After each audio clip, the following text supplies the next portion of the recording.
Good evening. A local trucking company boss will spend at least a decade in jail for letting one of his employees drive to his death. Despite repeated warnings, Peter Colbert neglected vital maintenance on the truck, yet still blames the victim for being a bad driver. Agnes Brimson should not be a widow. Today she put on a brave face as she learned the man who caused her husband's needless death would spend the next decade behind bars. I'm really happy with the sentence, yes.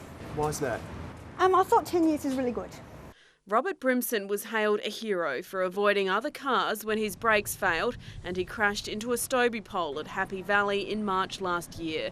In a landmark decision, a jury found his boss, Peter Colbert, guilty of manslaughter by gross negligence and guilty of endangering the life of another driver who had a near miss in the same truck just 2 days earlier. The 56-year-old convicted sex offender had ignored repeated warnings from his employees about the faulty brakes and then denied under oath that he was ever told.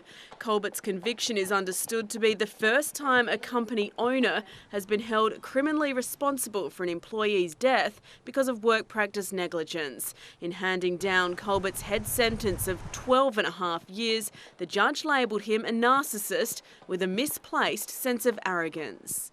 Peter Colbert's lack of empathy towards his victim was today made abundantly clear. He bragged to a psychiatrist about his driving skills, saying if he'd been driving the truck, he would still be here today. Robert was a nice bloke, but I'm still trying to work out how he hit the pole. It's instinct. You either have it or you don't.